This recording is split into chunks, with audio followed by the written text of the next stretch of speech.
Hey guys. First time doing a Shikamaru-centric story, I think? This what if Shikamaru was the main character? They say the only thing to fear is fear itself. That, and a motivated Nara. Shikamaru is born with his father's intelligence and his mother's work ethic. The world is turned sideways. Hit like and subscribe if you like this one, and also please check the author in the description. Let's start.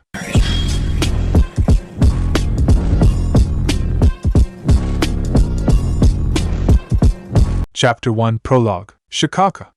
Why are you always like this? Like what? You know what I'm talking about, Shikaku. Lazy, lazy, lazy.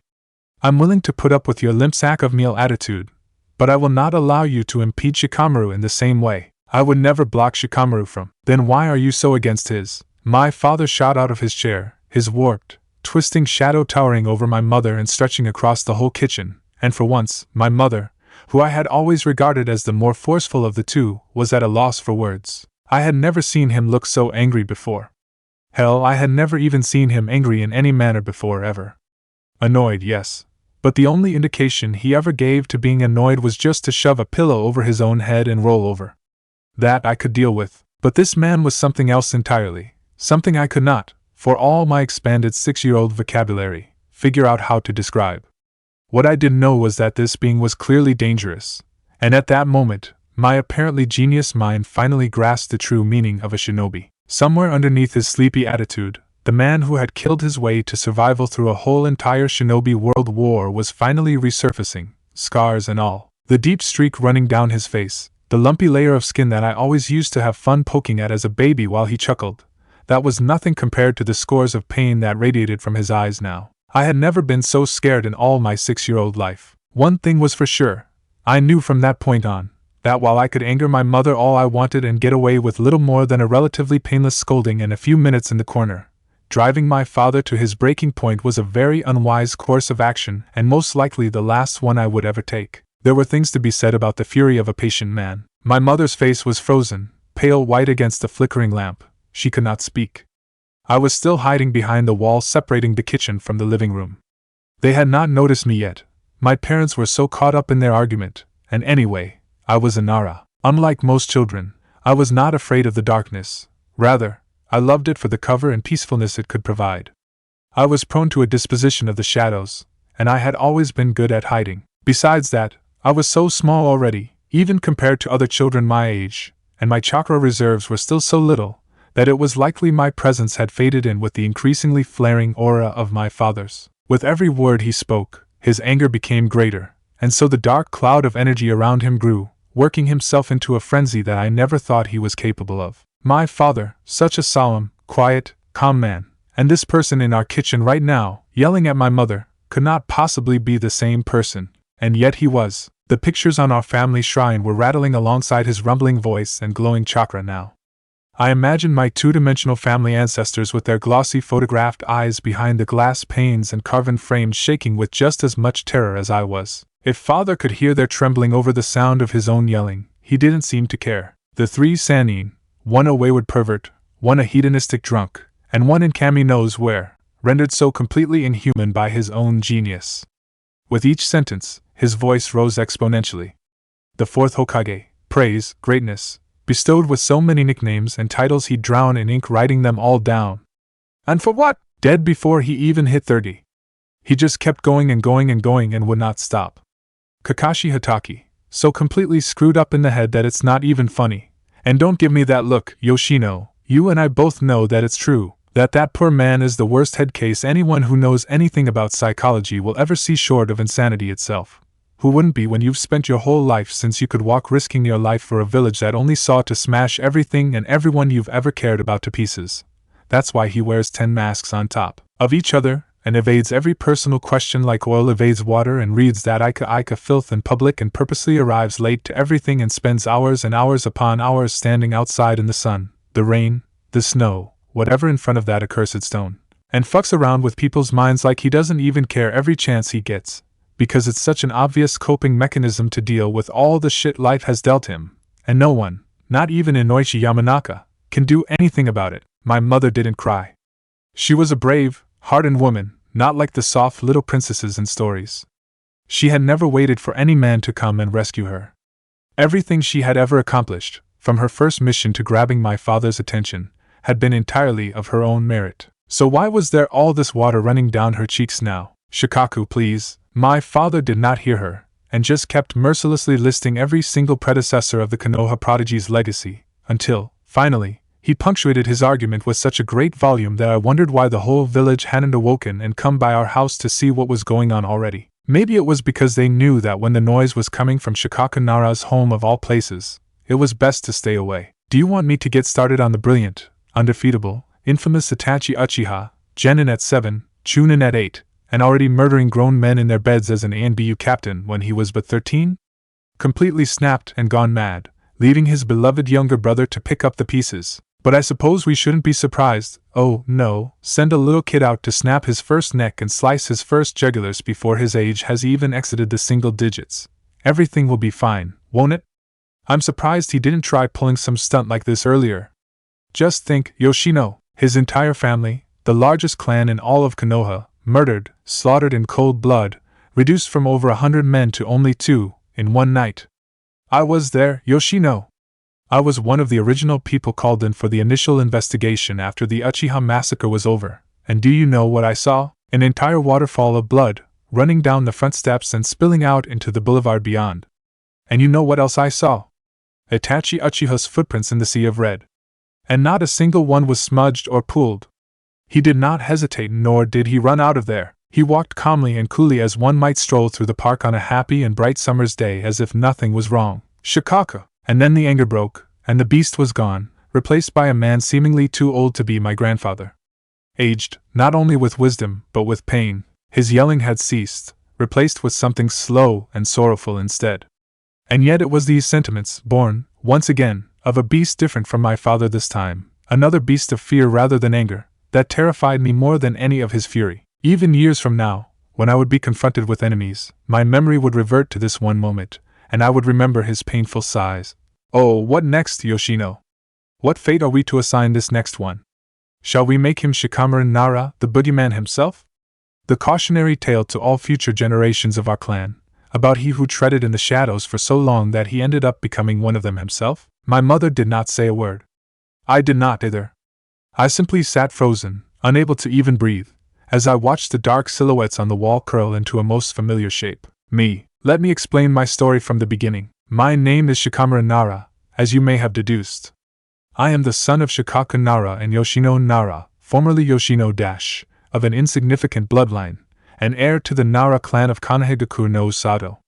I am an only child, though I probably have some distant cousins from my mother's side living elsewhere. I won't be speaking of them much, which I think will suit them well, as they are civilians who would prefer a peaceful and quiet life far away from all the treachery and cruelties of the shinobi sphere. I do not blame them for this take on life, and I don't think they will be very offended at me, either, when I say that I consider my comrades at arms more of my brothers and sisters than blood will ever be. Blood traits seem to run strongly in shinobi families. Take me, for instance. At first glance I am exactly like my father. The spiky, dark hair, the lazy, hooded eyes, the shapes of our faces and noses, the facial expressions we make in every situation, the uncanny intelligence only befitting of a Nara, even our usual habits, from how we yawn to the way we tend to roll our eyes in exasperation, coincide exactly. Though that might be more due to how I was raised. Children, after all, do imitate their parents, than genetics. But for the academy teachers who were unfortunate enough to suffer through more than one generation of my family, aunts and uncles and distant cousins included, they will tell you right away that in my heart I am my mother. It is said, sometimes affectionately, and sometimes in complaint, that the Nara suffer an affliction of too much yin. From our minds to our bodies, and even in the signature shadow techniques that we use, we are the quiet, pondering types, intelligent, but not prone to action. Too intelligent, perhaps, and so nature had to balance out the playing field by reducing something else of ours. At least, that was how it was, until I came along. Hokage-sama blames my mother. He never says it out loud, but I can tell, because every time my father decides to participate in Konoha Command Central's Take Your Child to Work Day, the Sandame will furrow his old brows and pinch the bridge of his nose and sigh a quiet, "Oh, Shikaku, why did you marry her of all people?" each time he lays his eyes on me. Of course, it was said in jest, not actual anger, so maybe I shouldn't complain so much. My mother was not a Nara by birth, Although she definitely looks the part, she, too, has that rather oval face so prominently displayed when her hair is pulled back. But that is either here or there. She came from a civilian family. Perhaps I had a grandfather who was a genin on her side. I do not know, and thus she had had to fight and claw and scream her way up to her rank as chunin, among the rest of her average peers, unlike those special teams composed solely of clan children, speaking of which, pretty much every heir to every clan that matters happens to be in my year. She probably could have made it further, but then I was born, and so she retired. That is, on paper. In spirit she has always remained a shinobi, and every morning without fail she proves it by faithfully dragging me out of bed at the crack of dawn to do our exercises. She gave up on trying to get my father to wake up that early long ago, because by the time she finally manages to get him out of bed the allotted time is already over anyway. Although, she still nags at him once he's finally awake. Had I been my father, she would have given up on both of us, but I was not like my father. I was my mother, and for once, the yin of the Nara were balanced out with the yang of my mother, new, fresh blood, born from the natural social injustice of the established clan system, bred out of nothing but sheer will and determination, hot and eager and ready for action. Yes, I was born with my father's brain, but I had my mother's heart, a heart carved out from the trials and tribulations, not only of shinobi life, but of the shinobi political world in general, with little more than an average instructor, a mediocre family name, and all of her courage and fierceness. I started the academy at the age of 6 or so, just like everyone else in my year. And at first, the difference between my classmates and me hadn't really been that bad or obvious. The first few days were mostly theory, so the civilian-born children at least wouldn't kill themselves when they finally tried to pick up a kunai the wrong way, so I didn't have much opportunity for demonstration other than answering basic questions. Sure, I got them right, but so did most of the other kids who had bothered to crack open a textbook the day before. Even one of the civilian-born girls, Sakura Haruno, could answer those types of questions perfectly. Even after the basic training finally started, I seemed perfectly normal compared to the other clan children.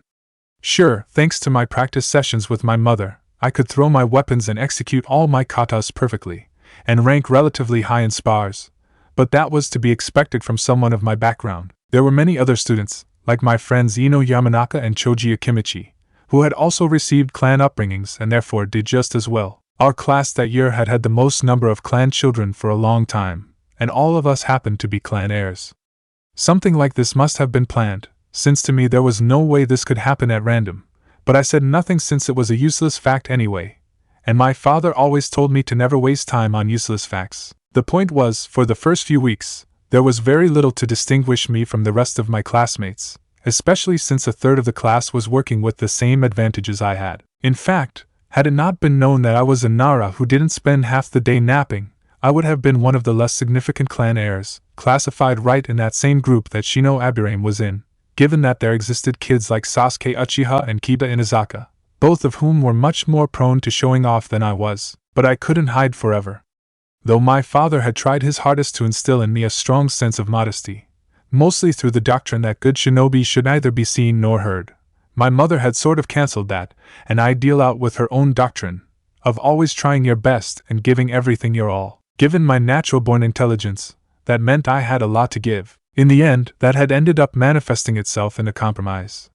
I never volunteered to do more than was asked of me, unlike Sasuke, who took to demonstrating complicated taijutsu takedowns in front of the instructors with every chance he got. But everything that was asked of me was finished in such a way that proved beyond any reasonable doubt that I was clearly capable of much, much more than what I was showing.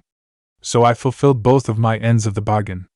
I hit 75% of my abilities, just as my father wanted me to, but damn if I hadn't held back on the other 25%. Looking back, perhaps that was done as much out of my own selfishness as it was out of my obedience to my parents' principles of becoming a good shinobi. I, like any other child, wanted to be recognized for my own brilliance. It was my own little backhanded way of showing off. Of course, at the age of 6, one does not really think of the reality of the moral implications of one's actions. I had simply convinced myself that I was doing the right thing, no selfishness involved whatsoever, because all the adults around me believed so. My dad got what he wanted, and my mom got what she wanted. End of story. It was halfway through the first semester when the signs that I was more than simply different started showing. Every written test, I always finished first and always got a perfect score. Not just 1 or 2 minutes ahead of the next person either, sometimes the difference was as much as half an hour, depending on how much we had to write and how much shown work was demanded for the calculations. Multiple choice tests I could literally finish in seconds. A lot of these questions were common sense. If I didn't know the answer, I could easily reason it out. I will give myself the benefit of the doubt and say that I was not finishing quickly on purpose for the sake of proving my own superiority to my classmates, as most children would do, but rather to prove my own ego to myself and to my parents. I liked games, and so to me, every test was like a game, and my score was determined by how much time I had left. Besides, the more time I had left, the more time I would have to go outside to the academy playground and train by myself. I knew that sitting for a few more minutes to check my work would not help me any more than not checking my work, whereas exercising my muscles would. One of my father's many philosophies, after all, had been those born blessed with a superior mind must still work like anyone else to develop a superior body. And, as my mother's work ethic always taught me, take advantage of every second you've got, and so I did. My raw strength had been just the same as all the other students, but when it came to things like technique, how to most efficiently distribute power, I had an edge. I was a fast learner, a fast mover, and highly coordinated, and so physically I could deal out more damage than the rest of my friends even though we all were more or less on the same level strength-wise. And so no matter how many shurikens Sasuke Uchiha, the runner-up, threw, no matter how many Anbu Naruto Uzumaki, the dead last, outran, the academy teachers soon pronounced that it would be impossible for anyone to catch up to me, which wasn't true. I knew I was smart now, but if there was one thing my father warned me against, it was arrogance, because no man can control the future perfectly. But never mind that. Despite being Shikamaru Nara, I was still just a regular 6-year-old, and whatever words of wisdom my father came up with, they would surely be ignored in favor of so-called experience when they passed through my lips. And therein came the source of my parents' first, and luckily, their last, argument. It had started innocently enough. At around the end of the first semester marking period, the academy instructors and some other Konoha officials had analyzed my scores, and, after realizing that they were leaps and bounds ahead of anyone else they had ever seen, including all of the child prodigies that had come before me, considered bumping me up a few classes. I was still young and naive then, for all of my intelligence. I had had no opinion on the matter at the time. I was just a kid. As long as I could still have my friends and praise from my parents and teachers, I was happy. Vaguely I knew that I was a smart and special kid, since everyone always told me that, but I couldn't exactly tell just how far apart I was from my classmates. When you're 6 years old, you are you and they are them. So what if I had more gold stars than everyone else? Ino was Ino and Choji was Choji and Sasuke was Sasuke and Naruto was Naruto, and biologically speaking, your brain takes a while to fully develop its own sense of self. My mother, on the other hand, had been all for it. That was when my father stepped in and rescued me. No, he had said, and put down his foot firmly, and so even the Hokage, who had been wholly in favor of the idea, backed down. Just, no. The nice thing about being a Nara was that no matter how quietly you talked, when you talked, and I mean actually speaking, not just complaining, people listened. But my mother was a Nara too, by name if not by birth, and she had had different ideas. A headstrong woman, she could not fathom why anyone wouldn't take such a grand opportunity when it was right in his face like so. That night she had asked, well, demanded was a more appropriate word, seeing as this was my mother, to know just exactly why my father was halting my education. Of course, he had anticipated this question, and had had an entire list prepared. And so he come back to me, 6 years old, huddled up against the wall, hidden in the shadows, finally getting a glimpse of what the fate of a child like me might be. No child genius has ever had a nice life. Not in the shinobi world. Shikamaru can have fame and glory if he likes, but it will not be as a child prodigy. His life will be hard enough as an adult, in this line of work. Let him be happy while he can. My mother might be considered by many to be a bossy and overbearing woman, but never let it be said that she didn't know reason when she heard it. When the next day finally arrived, there was no more of that ridiculous talk, my father's words, not mine, of me graduating early. I would stay put where I was, with children my age, and grow up normally, or, I suppose, as normally as anyone could, being bombarded with all this war and desensitization propaganda at the age of 6 moving forward. Still, my mother managed to convince my father that he should help fuel my talent before it died out completely, since it was clear that I was becoming bored at school. That, my father could agree on. He didn't particularly care how far I advanced between ages 6 and 12, as long as I didn't put on the Konoha Hittite any earlier than that. I think in the ideal world, for him, children wouldn't formally complete their education until they were at least 18. But when they finally did, we'd be pumping out students no less than Jonin level. For him, one did not become a Chunin after one passed the Chunin exams. One should already be high Chunin level walking into that thing. No point in taking a potentially lethal test only to fail, or worse, die. I suppose this arrangement ended up being all the better for me. I had friends in my class, Choji and Ino from before the academy days, though more Choji than Ino, who liked to play with the other girls too, and I didn't want to leave them, even if Sasuke had a habit of sulking and being moody for no apparent reason, and Naruto and Kiba were a bit on the boisterous side. They were still my friends. Anyway, my teachers were knowledgeable of my situation too, as they were the ones who had brought up the whole skip 6 grades idea to my father and the Hokage in the first place, and usually let me do my own work while they helped the rest of the class on a concept that I had mastered a long time ago. Plus, at night, unlike the rest of my friends, I got to stay up late, sometimes even past 12, sitting around a bonfire with my father and watching the light and shadow flicker around on the ground. My childhood was a quite pleasant one, apart from the regular trials and tribulations of children. But time flies so quickly, and soon I was looking at my own reflection on my polished forehead protector, wondering when I turned 12. Maybe that was why my father liked to take things so slowly. But I never forgot my father's boogeyman, and all throughout my life, his words that he didn't even know I had heard, would haunt me. Those who walk the shadows may very well become one with them. Chapter 2, The Desk Chunin's Lament. A/N. Shikamaru always speaks in first person. Everyone else is in third person limited. There is a very specific reason for this weird POV style, one which I can't tell you until the story is over. The night after graduation, the Konoha Shinobi Academy, emergency post-year end conference meeting. What the heck are we going to do? Irika Yumino whined, banging his head against the table. Naruto Uzumaki finally passed, so now at least you won't have to deal with the two-man team, Genma mentioned unhelpfully. Especially since he had been the one to pass the little squirt in the first place. God, what had he been thinking? Oh, right. The multi-shadow clone technique. Damn, this is the most dysfunctional graduating class I've ever had, Irika groaned. I can't put either Ino or Sakura, or any of the girls with Sasuke. I've seen the way they run after him in class, and that's just cruel. Not to mention it would cause a highly disruptive team dynamic, and we can't have anyone getting hurt just because someone was too busy ogling someone else. But then we have to have one girl on each team. It's a perfect fit this year. 9 girls, 18 boys.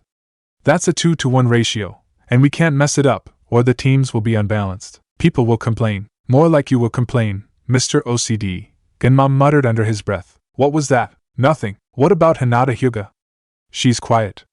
I don't think I've seen her run around after Sasuke like the other girls do, Daikoku suggested. That seemed to placate Irika somewhat, and he drew a line between Sasuke Uchiha and Hinata Hyuga. But wait, that's 2 dojutsu wielders on the same team, won't that be unfair? What choice do we have? Daikoku asked. If it's as you say, then this is the best solution. Would you rather put the last Uchiha with Hinata Hyuga, or some rabid fangirl? Right. He had a point there. Anyway, the other teams would end up with clan heirs too. This entire year was full of clan heirs. What the hell were they all thinking, getting their wives pregnant all at the exact same time? Good God. It was a conspiracy, Irika sighed. That still leaves the whole class genius/dead last issue. In an ideal situation, we're supposed to put Naruto Uzumaki on Sasuke Uchiha's team, and make them our frontline combat team. That's how it's always done, but this year, our Nara student was actually willing to pick up his pencil to take his tests. There was a sarcastic giggle among the crowd of shinobi, which Irika ignored, so's at the top of the class instead. Which means we can have a repeat of the Ino Shikacho trio, which is a shame, because that's the most successful capture and interrogation team format we've had, ever. But we can't put Naruto with anyone but Shikamaru, because, once again, we have to make things fair. We could try to preserve Ino Shikacho, but that might lead to that whole team imbalance issue again. Which one's more important? I'd say team balance over Ino Shikacho, Aoba said, pushing up his glasses with his pinky. It's not the end of the world. Shikamaru will be good for Naruto. He's intelligent and responsible, but he also has a rather even temper. He's one of the few people who doesn't make fun of the kid, apart from Choji and Shino. If you put him with Sasuke, they'd do nothing but fight all the time. You'll notice that even though Shikamaru's at the top of the class, it's Sasuke who Naruto picks fights with all the time. I guess that works. Iruka sighed. So that leaves the other ladies. Sakura and Ino. I'd advise against putting Sakura on Naruto's team. Naruto has a crush on Sakura, but Sakura absolutely hates Naruto. She can be very cutting with her words, and sometimes she hits him. It would disrupt team dynamics very badly, Suzume said. Ino is a childhood friend of Shikamaru, and while she doesn't like Naruto at all that much, she can tolerate him much better than Sakura would. Anyway, you've got 2/3 of Ino Shikacho there. Naruto is no Akimichi, but with the right training he might grow up to be a decent brawler, which would fit that particular role in this team combination. It'll be good for the kids to take a step away from their parents, anyway. It'd be a different thing if Ino Shikacho was something running for multiple generations, but that had only been once. No need to start tradition and doom the rest of their grandkids to the same team for the rest of their lives. Don't you feel a little bad, cutting Choji out of the equation, though? Genma asked, taking the senbon out of his mouth. Then he shrugged. Whatever. You're the one delivering the list to the Hokage, not me. He can talk to the Akimichi if they raise any questions. I guess we'll put Choji with Sasuke and Hinata? Iruka asked. Choji has a pretty even temper, too. He'll be good for Sasuke. That boy raised some major red flags on his last psych report, by the way. Which leaves Shino and Kiba with Sakura. That's as fair as I can make it. All the other teams will stay as is. Sounds good, Suzume said. So now, traditionally the class genius/dead last combination goes to the frontline battle team, but this year that's our capture and interrogation team. Frontline battle will have to be Sasuke, Hinata, and Choji, which is good. They're all well suited for that fact since they have strong taijutsu backgrounds, and then the intel team will do well with just Shino and Kiba. Sadly, Sakura doesn't have any dojutsu, but if we put that team with Kurina Yuhi, she might be able to pass on a few genjutsu or two. Iruka hastily scribbled down the suggestions. God, he was getting too old for this. So what if he was only 22? They didn't pay him enough for this sort of stress, damn it. He deserved a good night's rest after the Mizuki incident. But no, he just had to go and promote Naruto, meaning that all of this team assignment business had to be scrapped and thrown back together from scratch. Stupid him. Sakura is a natural at chakra control. Yes, that would be a good fit. But what of the other two teams? 7 and 10? Daiko mumbled, tapping his chin. We can't fail any of those three teams, 7, 8, and 10. They're all of the clan children, for Kami's sake. We'll have to put Sasuke with Kakashi, since he's the only Sharingan wielder left. But then the class genius/dead last combination is traditionally taught by a member of the previous team 7. But then this year it's a little different, since our frontline team no longer fits that qualification. But Hitaki always fails all of his teams, Genma pointed out. You know, that whole entire teamwork test dating back to the first Hokage? He what? Iruka asked. He's failed every single team he's ever gotten, because none of them could work together, Genma said. Well, that's an issue, Iruka mumbled. Sasuke's biggest problem is working in a team. We can't just fail the last Uchiha, Suzume said. We could put Ino Shikana with him, and see how it works out, Aoba suggested. I mean, if any team is going to work together well enough to pass that test, it has got to be them. Naruto isn't the sharpest tool in the shed, if you know what I mean, but Shikamaru and Ino will be able to pull him through, and they know plenty about teamwork. Kakashi's got to get a team sooner or later. We can't let a guy as overpowered as he is go through his whole life without getting even one student. Plus, Hitaki's a former ANBU. I'd say he's more qualified to teach a tracker/retrieval team than Asuma. Asuma's always been more fit for frontline fighting anyway, but the whole Sharingan thing, arf. Iruka threw down his pen in frustration. Look, Sasuke doesn't have a Sharingan yet. When he finally develops it, we'll just make Hitaki tutor him in private, if need be. That way there's no accusations of favoritism within a team, Aoba said. Problem solved. Anyway, most Uchihas didn't really need someone to teach them to use their eyes. They all just kind of figured it out themselves, right? I think Sasuke will be fine, regardless of if he has someone to teach him how to use his eyes or not. Right now his biggest problem is teamwork, and Asuma's supposed to be good with that, yes? Iruka rubbed his head. Fine. Team 10 goes to Asuma, and Team 7 goes to Kakashi. Anything else? Because I swear to God, good thing that worked out, Genma grinned, because I actually overheard Hitaki telling the Hokage, well, demanding, more like, that he wanted the Uzumaki kid on his team. What? That Uzumaki? Suzume gasped. There's only one, Genma shrugged. Whoa. Stop right there. You said he wanted Naruto Uzumaki on his team? Why him of all people, though? Suzume asked. You'd think he'd be begging for someone else closer to his level, like Shikamaru or Sasuke. Naruto, really? Why? Beats me, Genma shrugged. This is just hearsay. I don't know the whole context. Apparently everything anyone knows about that guy is solely between him and Sandaime-sama.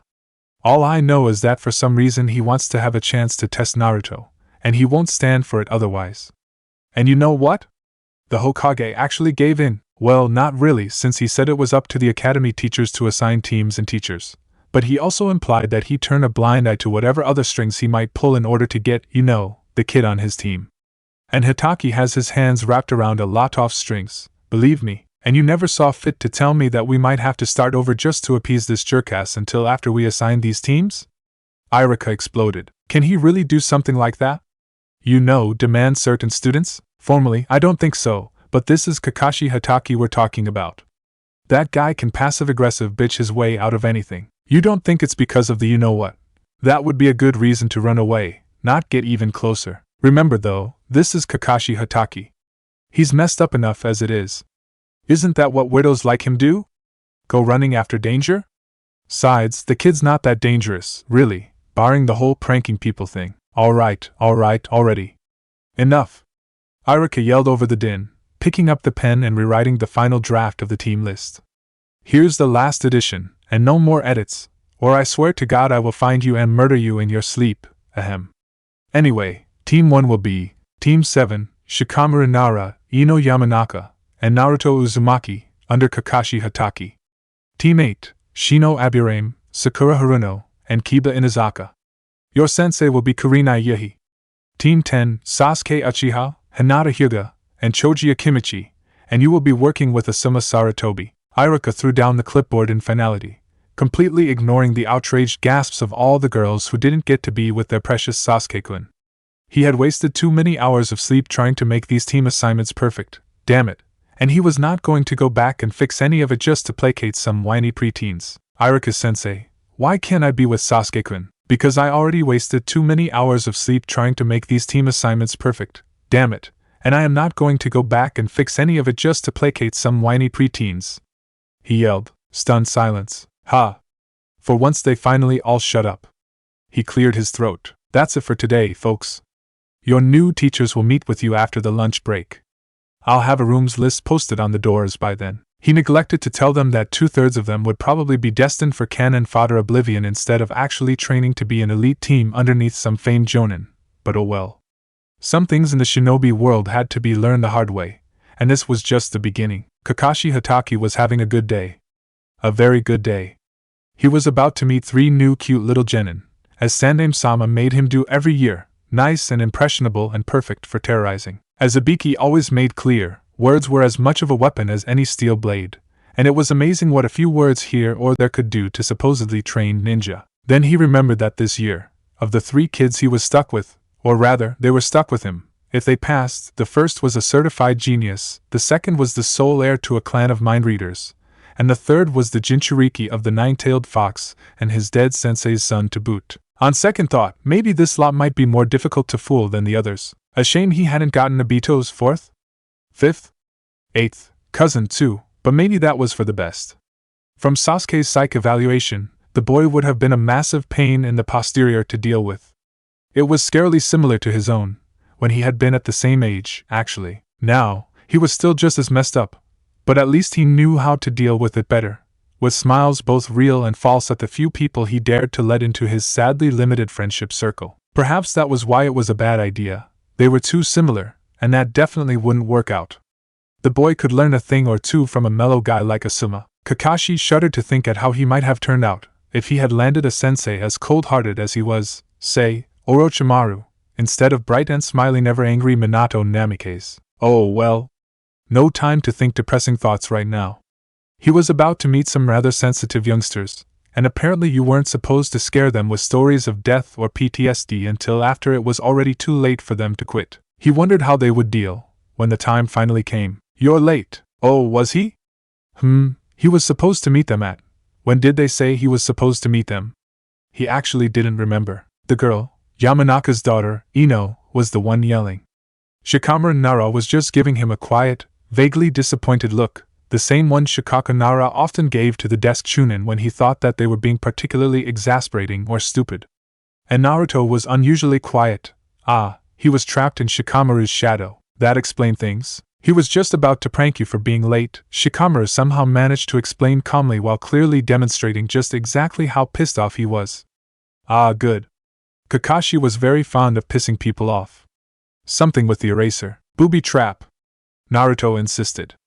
It's called a booby trap. And I was just testing him. If he fell for something like that, it would be on purpose, Shikamaru sighed, slowly letting go of Naruto. Shit. Tricking these kids would be harder than he thought. No need for that sort of behavior right now, he waved a hand airily. Meet me up on the roof in 5, yes? It would take them longer than 5 minutes to get up to the roof, he knew. He always asked his teams to meet him in this particular room because the stairs to the roof were on the other side of the school building. Unless they already knew Shunshin. Or, we climbed up the side of the building, Shikamaru explained, swinging a leg over the side of the railing. The stairs were too far away to make it in 5 minutes. Unless you planned this? Kakashi raised an eyebrow. Climbed? I did, because I'm that awesome! Naruto yelled, jumping over and leaving a shaking tree in his wake. But I think those two cheated. They had tape or something on their hands. He started to brush the twigs and leaves out of his hair. Chakra, Ino said. Naruto paused, one hand halfway to his sandal, where several leaves had embedded themselves underneath his toes. What's that? You don't know what chakra is? Ino slumped, one eyebrow raised exasperatedly. Kakashi leaned forward, pinched the bridge of his nose. Oh, sensei, have mercy on my soul. It's that thing stuff. Naruto made vague waving motions with his hands. Right? Ino dropped her face into her hands. Spiritual energy. It's the spiritual energy that all shinobi have. It's what you use to do jutsu. You'd know if you actually showed up to class instead of ditching school and playing pranks. Naruto scratched the back of his head sheepishly. I guess that's one thing we'll have to teach him ASAP, Shikamaru shrugged. Oh good. They're thinking as a team already. Ino looked ready to cry, but she didn't say anything. She didn't seem to begrudge Naruto for not knowing how to chakra walk. No one except for clan children learned before graduating from the academy, although they should, in Kakashi's very justified opinion. As much as the fact that he didn't know what chakra even was, Kakashi didn't blame her. In the exact same situation he would have been 10 times worse. Obito, at the very least, had had a passable knowledge of the academy curriculum. He was just clumsy. Also, he had that annoying habit of thinking with his heart instead of his head. But you know. At least he knew what chakra was. Yeah, but like what is chakra? Naruto scratched his head. Naruto, I just told you. Ino screeched. I know that, Naruto said, but what is it? 'Cause you know how fire is, well, fire, and then Iruka-sensei said something about the sun's rays being electromagnetic or whatever. Electromagnetic radiation, Shikamaru supplied. Yeah, that, Naruto said. And then when you drop an apple, that's gravity. And then when I kick something, that's, mechanical energy. Sure. Whatever. And then chemicals are like chemical energy, right? So what's chakra? Shikamaru blinked. Once. Twice. Even Ino, Screechy, as he had privately nicknamed her, seemed at a loss for words. Kakashi, on the other hand, had an answer ready.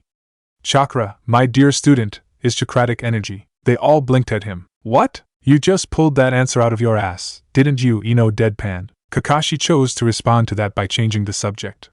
Right, so I'm sure you all already know who I am. So how about you introduce yourselves, since I don't really know much about any of you. What do you want us to tell you? Ino asked. How about you tell us what you already know about us, and we'll fill in the gaps, Shikamaru suggested. But I don't know anything about you, Kakashi said. You probably already know our names, heights and weights, grades, and that sort of thing from the academy files. They give those to you, right? Shikamaru asked. And you kind of know our personalities, too, from that earlier interaction. What else have you deduced about us? Humor me, Kakashi grinned. Except no one could really see it underneath the mask. Ino narrowed her eyes. Why don't you go first? You look kind of sketchy. Him? Sketchy? Really? Well, he supposed so. People often told him he looked like some sort of burglar. Except that the clever ones normally didn't wear masks and actually liked to rob houses in the middle of the day while posing as delivery men and such instead of actual, well, burglars. He should know. He had been on quite a few lockpicking missions. My name is Kakashi Hatake, he drawled. I like some things. I dislike some things. What sort of things? Shikamaru interrupted. Stuff. And what sort of stuff? Things. He silently giggled to himself. He could play this game for hours. He had played this game for hours, actually. With both Ibiki and Inoichi. And he had won too. Now that had been just incredible fun. Shikamaru glared at him, then sighed. Go on. Boring. Oh, well. My hobbies? I have a few hobbies, I suppose. Dreams for the future? I don't feel like telling you that. Right, your turn, Ino sighed. Ooh. Me first. Naruto bounced up and down, like an excited puppy. I'm Naruto Uzumaki. I like cup ramen. I dislike the 3 minutes you have to wait while the ramen cooks. I dream to be the next Hokage. And my hobbies are, he trailed off, pausing. Pranks, I guess. Ino gave him the look. When that said, did you really just give out all this personal information to the same guy that refused to tell you anything? We can sit here all day, Kakashi said, or you guys can be smart like him and just get it over with. I don't think it's fair that you're not telling us anything. Ino protested. Look, I know you're a Jonin and I'm a Genin, but we're all Konoha shinobi on the same team and my dad always said that teammates should know each other. And if you're not going to give us anything about you then, that's not fair. She repeated. Kakashi rolled his eyes. Look, I did tell you the truth. At this point in my career, I don't have very many likes, dislikes, hobbies, or dreams for the future, unless you count staying alive and hoping that another secret war doesn't break out, he told her cheerfully, injecting as much sarcasm into his words as possible. Anyway, while you're technically legal adults, capable of making your own decisions as shinobi of Konoha, you're still not allowed to drink or do other special things until you're older. So I can't tell you about any of that, or the Hokage will call me in and lecture me and give me a slap on the wrist, and I really don't like getting slapped on the wrist. So go ahead. Tell me about what you do for fun. Maybe I'm looking for suggestions for self-improvement, and so far I don't think pranks is proper behavior for someone of my rank. At this, both Ino and Shikamaru raised their eyebrows at him dubiously. Evidently, their parents had told them many a horror story about the fearsome Kakashi Hatake, scourge of the desk Chunin everywhere. And if they were, they'd be subtle enough that everyone knew it was me but no one would be able to prove it, he added. All right, the girl sighed, giving in. I'm Ino Yamanaka. I like. Insert blush. My friends. And I dislike bullies and, her eyes narrowed, people who abandon their friends. Kakashi raised an eyebrow, before remembering the notes in her file. Used to be best friends with Sakura Haruno, Team 8, then suddenly became bitter enemies starting 6th year. Linked to Sasuke Uchiha, Team 10, suspected. Keep all 3 of them away from each other until they finished puberty. Her fists unclenched. My hobbies are reading and arranging flowers and keeping up with the latest fashions. And I don't know exactly what I want to do yet, but I hope to be like my dad. Better even, and I'm Shikamaru Nara. I like the weather here. I dislike it when people are ridiculously late and waste others' time. Kakashi's grin underneath his mask grew even wider at that. As for hobbies, I like to read and play board games with my dad. And I don't know what I want to do in the future either, but I suppose it'll be like my dad too. Well, excellent, Kakashi clapped his hands together. You have your own distinct interests and personalities. Now, I've got some good news and some bad news. Bad news first. Always bad news first. Ino exclaimed. Right. Well, I have to tell you that of the 27 that made it out of the academy, only 9 actually become genin, at the discretion of their jonin instructor, who is to give them all a second exam. What? Ino shrieked. God, she was loud. Then what was the final exam for? Kakashi leaned his head on his hand. That was to sort out the kids who actually had a chance of passing. Basic skills and such. I get to decide if I want you as my students or not. When you say 9 out of 27, Shikamaru asked, do you mean 9 out of 27, or 3 teams of 3 out of 9 teams of 3? Because I distinctly remember Irika-sensei complaining that he had spent an inordinate amount of effort trying to balance all the teams out, and that there was no way he was going to do any of that again. So, and there went the whole premise of his test. Damn, that kid was inconveniently clever. Stupid Naras. He chose to respond to that statement with one of his so-called infuriating half-smiles. Well, sensei. What's the good news, then? Naruto yelled. Oh, that? You won't have to take that test until tomorrow. 5 a.m. at Training Ground 3. Don't eat breakfast, you'll throw up.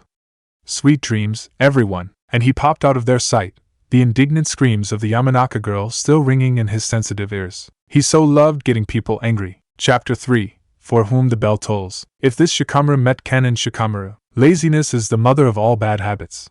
But ultimately she is a mother, and we ought to respect that. And just think about how much better off the world might have been if you had given her contraceptives. Verbally sparring with you takes too much effort. Training Ground 3, at approximately 5 a.m., give or take a few hours, and whoever doesn't get a bell simply has to go back to the academy. Simple as that. Naruto and Ino looked horrified, but I knew better. I knew he was bluffing. It was against the rules to break up a team once it had been formed. A team passed and failed together. That was how Konoha operated. Either he passed us all and took us as his students, or he failed us all. Now, I didn't know how much leverage my father had over someone like Kakashi Hatake, even if he was the Jonin commander, because from his many stories over the dinner table, that was a man who seemed to dance to his own tune. So perhaps he might just fail us all, and damn the consequences. The Nara and the Yamanaka were rather minor clans compared to the Big Four, and according to my dad, while Kakashi Hatake wasn't powerful enough to change tradition dating back to the time of the Shodaime all on his own, he had had enough standing as an individual at the age of 13 to face down even the whole Uchiha clan in its entirety before they were all massacred a few years back. I supposed it made sense. The Uchiha wouldn't have given up one of their precious eyes without a fight. I'm not sure how he got it. Dad wouldn't tell me, because it was his story to tell, not mine, but I at least knew that he had one. Ninja weren't especially creative with names, and it didn't take a genius to figure out the reason behind the whole Sharingan no Kakashi or Kakashi the Copy Nin shebang. One thing was for sure, if he passed the three of us, it wouldn't be because of our last names. I doubted he'd stoop to using the Sharingan for 3 genin though. Even if we were good. There were certain perks that came from having the Jonin commander for your father, and knowing the good gossip about everyone that mattered was one of them. According to him, Kakashi Hatake had a rather massive reputation, but his supposedly infamous combat skills only made up about 1/10 of it. So what's the rest of it? I had asked him. His only answer had been to shake his head pityingly at me and say nothing more, which only meant that I'd have to go to the next best source for dirt, Ino. Ino, at least, had had better luck with her own dad, mainly because, like Ino, Inoichi Yamanaka was the central hub of gossip in his own generation. And Ino's dad, unlike mine, had been all too willing to complain about this Kakashi Hatake person. Oh, that guy? He's the biggest troll I've ever met, and yep, that about sums it up. Well, maybe not, but at least we now knew that we were dealing with a head case for a prospective Jonin sensei. Something I already learned from my parents' argument 6 years ago. I didn't know how I felt about that. My future teacher being completely insane, I mean. Looking at the man standing in front of us now, still grinning with his one visible eye even though he was several hours late, I didn't doubt it. 5 in the morning, my ass? I was chasing after a rabbit for my breakfast cereal. Yeah, right. What a liar. I shouldn't have expected any different from him. We did have time to eat a nice breakfast, while waiting for him, though. So at least we hadn't fallen for that particular lie. Starving shinobi were poor shinobi, and thus I thanked Kami that I was born in a land where the climate and soil was good enough that we didn't have to import any of our food. Maybe he had done it on purpose? To give us a chance to scout out the terrain of the training ground while he was absent? We had done that. But was he really the type to do that? I guess they had to set some restrictions on how Jonin tested genin, though how closely those rules were followed was a mystery to me. Kakashi Hatake didn't seem like the type to follow the rules. He didn't seem like the type to be merciful just for the hell of it, either. Once again, the not knowing why he was late bothered me more than him actually being late, and that was saying something, because I take after my mother when it comes to my opinion on wasting time. He shook the bells at us tauntingly, and, as if in agreement, his little red alarm clock also tittered mockingly. Well, time waits for no one. It just moves on. A wealth that once is lost can't be earned back, my mother had always said. He was probably late just because he wanted to see if he could rile us up. Judging from Naruto's and Ino's still furious expressions, and mine too, he had been very successful in that, because all 3 of us hated him already. I stared at him again, trying to get any sort of reading from him. About half of what he had just told us wasn't true, and the other half was a total lie. I knew that. There wasn't much else I could discern from him, other than the fact that he really was completely batty, something already established multiple times in the past day. His clothes were too baggy for me to determine his body type and possible fighting style, Whether or not this was on purpose or just laziness and a general I don't care what other people think attitude on this part was also unknown to me, and his blank expression was so carefully crafted beneath his rage-inducing attitude that I might as well have been trying to create a psychological profile of a brick wall. A brick wall that had been decorated in the ugliest and most annoying migraine-inducing animated wallpaper ever known to man. I didn't know what that looked like, but if one could take Kakashi Hataki's personality and market it as wallpaper, that would be what it would look like. The real question was, should I call his bluff? Should I not? I should not. Even if I called his bluff, and told him exactly what I knew, something that Dad always said was dangerous, since knowledge, like bargaining chips, wasn't something you laid down flat in front of the enemy, he could still fail us all, and perhaps grade us even harder now that we knew the rules. Sometimes calling a bluff would allow an automatic pass, but that wouldn't be the case here. He was annoying to me because he was unreadable, not because he was stupid. Far from it. His infuriating smile was definitely hiding something, and yet I had no idea what it was. There was nothing I hated more than that half-state of knowing and yet not. The more experienced a Jonin was, the more messed up they were, and thus the more ruthless in their mind games. He was probably the type to try and trick us into doing something illegal, and if we pointed out that we knew, would make us do it anyway just to see if we wouldn't get caught. And when we did, he could point out that it was our fault entirely since we knew and did it anyway, and if we had just kept our mouths shut we'd at least be able to plead ignorance. Better to play dumb, until we knew a bit more about what he had in store. This was his game, with his rules, and so he had the advantage. When I was little I would play a card game called Mao with my cousins and friends. Every once in a while, when it's not shogi or chess, my dad and I still play. The premise of the game is simple. You try to get rid of all of your cards, kind of like in Crazy Eights or Uno, but there are certain rules in how you can lay them down. The problem is, you don't know all of those rules. Only the current rule setter does. Break a rule and you have to add cards to your hand. The rules can be anything as logical as the next card has to be of the same suit or number as the previous card, or anything as stupid as every time the girl closest to you goes, you have to say chicken ramen. The trick is to find out what all the rules are before you've gained too many cards. Here, it was the same. We were playing Mao against Kakashi Hataki. We knew the basic form of play, but not all of the rules. He did. We had to find those rules, or at least some of them, to even out the playing field, but we couldn't say anything. Not when Naruto still had his arm pinned behind his back, his own kunai pointed at the back of his head. Well then, Kakashi shrugged, releasing Naruto and attaching the bells to his belt. If you're ready then, go! Not wasting any time, the three of us ran off to hide, or at least, Ino and I did. Naruto was still standing on top of the grassy knoll in all of his orange glory, yelling something about a fair fight. Naruto, I'm sorry, but shinobi and fair fight do not belong together in the same sentence. We'd have to correct Naruto's behavior, seeing as we'd be stuck with him until we became Chunin and started to lead our own selves. Unless, of course, his current classification as a highly visible target was actually a trick to hide his true nature, but I doubted that. For now, his hot-headedness would serve as a semi-useful distraction to our target. Now was a good time to plan. When Kakashi was busy marveling at Naruto's orangeness, I felt a little bad, using Naruto to buy time for the rest of us without him knowing, but I had no other choice. I couldn't communicate with him if he was just standing there out in the open like that, and if we waited for Kakashi Hataki to finish up with Naruto, none of us would have any time left. Watching Kakashi Hataki versus Naruto Uzumaki was not pretty. To call it a fight would have been implying that Naruto even had a chance. I'd more accurately describe it as an entirely one-sided curb stomp. I was well aware that this wasn't even a Jonin's proper strength. I should know. My mother's a Chunin, and she never clowned around this much. Actually, on second thought, that was a bad example. Izumo and Kotetsu, at the front gate. There we go. They clowned around too, but even they wouldn't waste their time reading and fighting at the same time. That seemed like the ultimate way to insult Naruto, not considering him good enough to even give him your full and undivided attention, and yet somehow able to toy with him to such an extent anyway. Naruto was getting more and more riled up with each passing second as he was unable to land even a hit on Kakashi. And when he became riled up, his movements were even sloppier. And when his movements became sloppy, Kakashi would just rile him up even more. At least, this was a good thing for the rest of us. It meant that Kakashi Hataki was treating us like weak and powerless genin instead of taking us seriously. Or at least, he was treating Naruto like a weak and powerless genin. He might be more wary of Ino and me since we had our clan techniques and extra training. Naruto. That's a tiger seal. Get out of there. You'll be killed. Oh no, Ino. Don't give away your position so easily. And yep.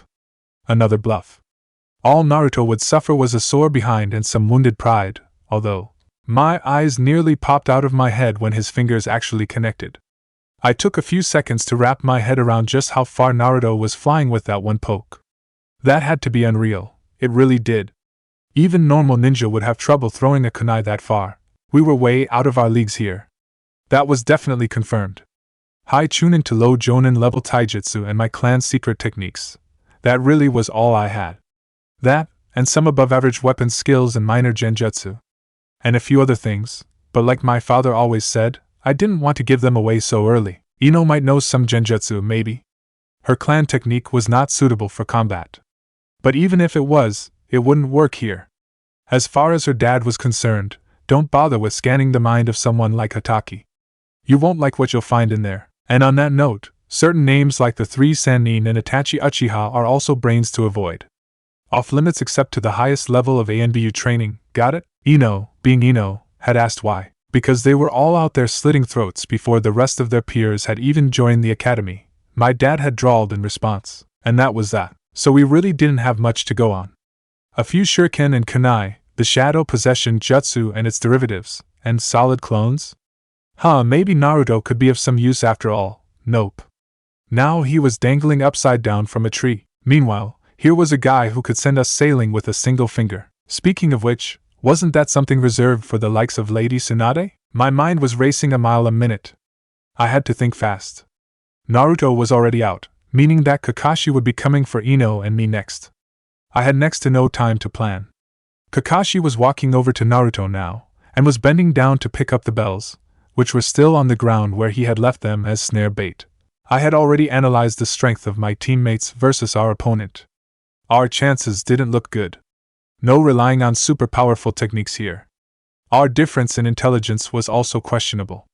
Had it been anyone else, I might have rated myself as having a fair chance. But this was a jonin whose craftiness was more feared than his skill. I thanked my dad for always complaining about him. I might have underestimated him otherwise. Maybe. Moving on to terrain. This training ground was simple enough. Grass, 3 wooden posts, the memorial stone, the lunch boxes, the alarm clock. Not much going on over there, unless someone ran out of shuriken and decided that throwing rice and fish was the next best bet. What about the surrounding forest? That, I think, would be off limits to actual combat. Well, not officially.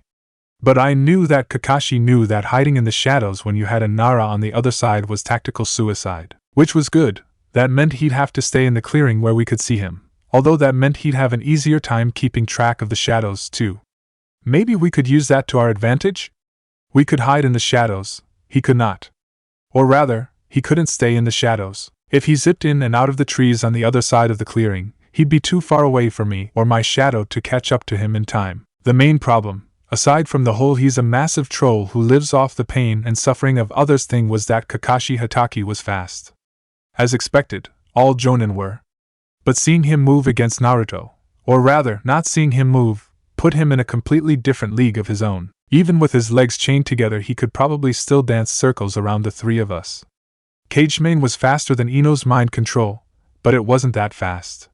Besides, he knew I was a Nara. He would be expecting the Cagemane, but that really was the only choice we had, wasn't it? Physical traps wouldn't work against him. I was high chunin level in that respect, thanks to my mom, but even a jonin wouldn't help me against this guy. There were very few problems that couldn't be solved with a simple kawarini. As Kakashi had just demonstrated. Besides, having a bunch of Narutos swarm him wouldn't work. I could latch on to the wrong person by accident, with so many shadows close together. No. Wrong. There was always more than one way. I just hadn't found it yet. We didn't have to rely on Cagemane. We should use it, since it was a good technique that I had experience with. But that didn't mean that it had to be our trump card. No shinobi should ever be completely reliant on one technique or tool. Just what else did we have under our belts? We had to have something. I refused to believe that this problem could not be solved. Ino's mind control jutsu? I tossed that one out right away. That one wasn't useful for combat situations. And for God's sake, No hand-to-hand combat.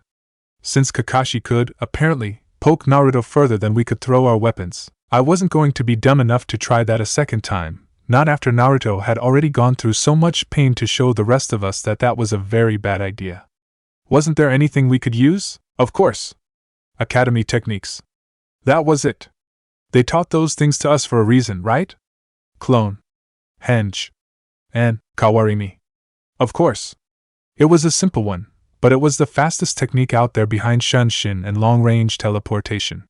If someone managed to substitute with one of the bells, of course, it would require a great deal of precision, and we'd have to make sure that one of us would be in the right place to pick it up. In order to do that, though, we'd have to maneuver Kakashi into the right position, and keep him still just long enough for the switch to take place. And then we'd have to distract him from our true intentions. Then we wouldn't be relying on the cage main after all. Kakashi would be expecting me to use my cage main to trap him somehow. I'd exploit his expectation then. Ino would be the best person to make the switch. Out of the three of us, she probably had the best chakra control. The mind possession jutsu required more control than shadow possession, since it actually delved directly into the mind, whereas shadow possession was mostly superficial and left free will intact. The human brain was a very delicate thing, and turning a target's brain into a pile of completely unreadable mush because you used too much chakra was rather poor way to start an interrogation. Now the question of how to hold the target still for long enough. Ino had decent aim against moving targets, but it was ridiculous to expect her to hit something she couldn't even see. On that note, if we used too many of Naruto's clones, they'd obscure her vision just as much as they impeded Kakashi's movements. About 10 would be good. They'd have to give Kakashi a rather wide berth, though. I could feign using Naruto's clones as conduits to extend my own shadow, and then chase him to Ino's direct line of sight. And maybe get another Naruto clone to be ready to receive the bells when she switched. Yes, this could work. Kakashi's fingers closed around the bells, and he straightened. Now, he was lecturing a still-trapped Naruto about looking underneath the underneath. I'd only have a few seconds to communicate my plan. Hopefully it would be enough. Scanning the clearing, I managed to find Ino, and my shadow snaked out to grab hers. I wrote in the dust, "He'll probably come after you next, since you gave away your position before. When he does come after you, hold him off for a bit, and then pretend to be defeated, got it? I just need..." I paused to do a mental calculation. 60 seconds to tell Naruto his part of the plan, okay? I trust you can hold him off for that long. I'll send a Naruto clone over to help you later. We have to work together for this. It's the only way we have a chance at beating him. I looked up. Naruto was alone again and Kakashi was gone. Hopefully he hadn't gotten to Ino yet. I hastily scratched out my message and kicked dust over the remains with the heel of my sandal so that no one else could read it, then let go of Ino's shadow so I could sneak over to Naruto and cut him free. Of course, Naruto was ecstatic to no longer be upside down, and when Naruto was ecstatic he was also very exuberant. And loud. Very loud. Sure, okay, I have a plan. "K, what is it?" "There's 2 parts to it. Can you make another solid clone?" Quietly, Naruto nodded, and a second one puffed into existence. "Right," I nodded at original Naruto.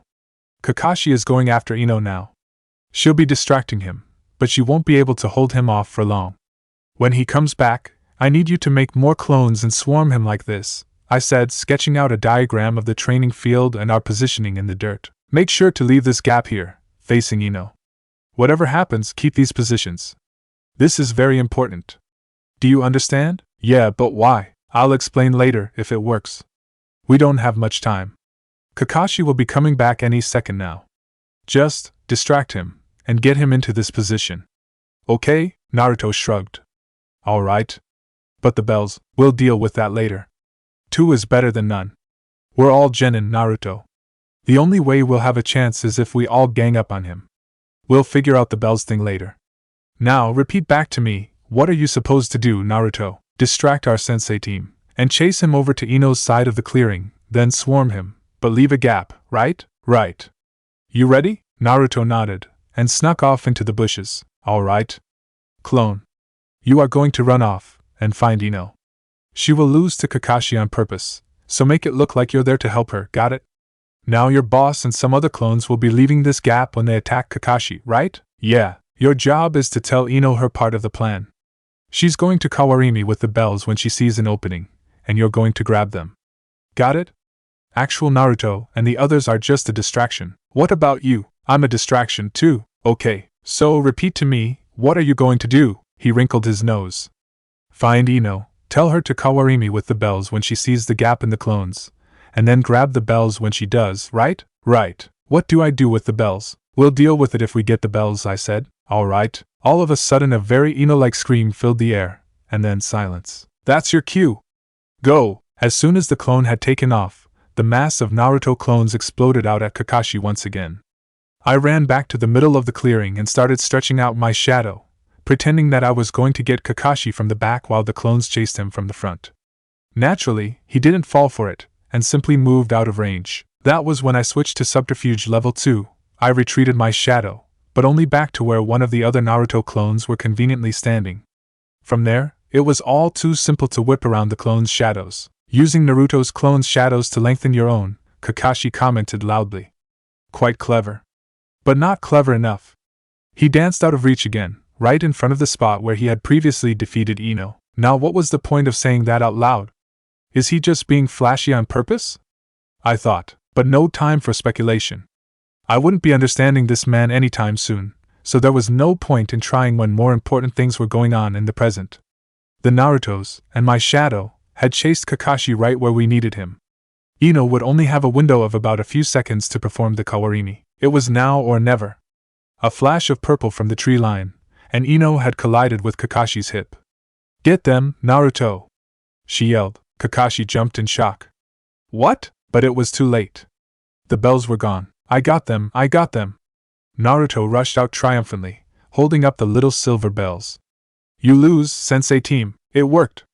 It worked. I can't believe it. My plan actually. Did I? The three of us faltered. Kakashi had that smile on his face again. You three did well.